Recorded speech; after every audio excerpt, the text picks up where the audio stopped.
He was the son of Jacob's old age, adorned with a coat of many colors. Joseph, the dreamer, saw visions of his family bowing before him. These dreams, shared with youthful innocence, ignited a fire of jealousy in his brothers' hearts. They saw not prophecy, but arrogance. Their resentment festered, a dark seed growing in the desert sun. It waited for its moment to strike. That moment came when Joseph sought them in the fields. They conspired against him, their anger blinding them to kinship. They stripped him of his coat, the symbol of his father's love.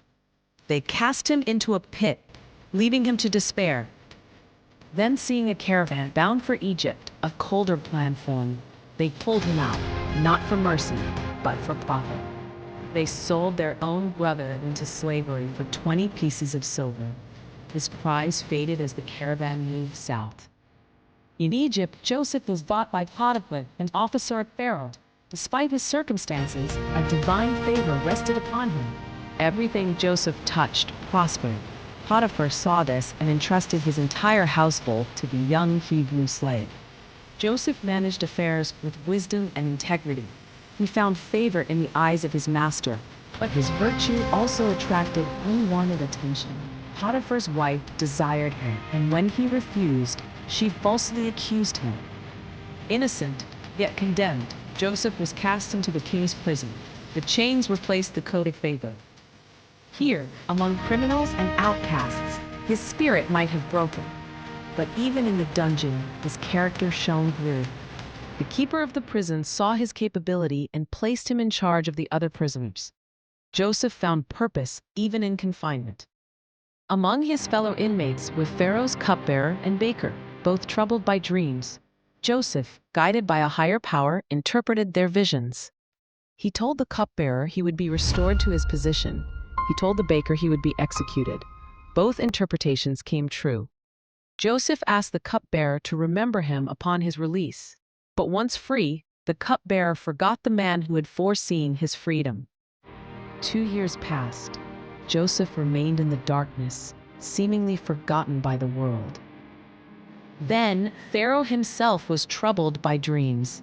Visions of fat cows devoured by thin ones, and healthy grains swallowed by blighted stalks. None of Egypt's wise men could interpret their meaning. A sense of unease spread through the palace. Suddenly, the cupbearer remembered. He spoke of the young Hebrew in prison who could interpret dreams. Joseph was quickly summoned from the dungeon. He shaved, changed his clothes, and stood before the most powerful man in the world. Pharaoh recounted his disturbing dreams. Joseph listened, not claiming wisdom for himself, but attributing it to a higher source.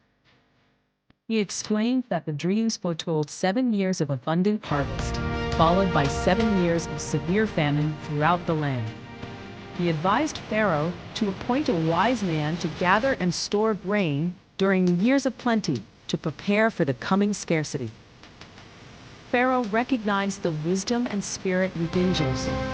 He saw the solution to his kingdom's crisis in this former slave. Pharaoh declared, "Can we find anyone like this man, one in whom is the Spirit of God?" He placed Joseph in charge of all Egypt, second only to himself. He gave him his signet ring, fine linen garments, and a gold chain. Joseph, the prisoner, was now the ruler. His name was changed, and he was given an Egyptian wife. He traveled throughout the land, diligently gathering grain during the 7 years of prosperity. He stored it in vast quantities, like the sand of the sea.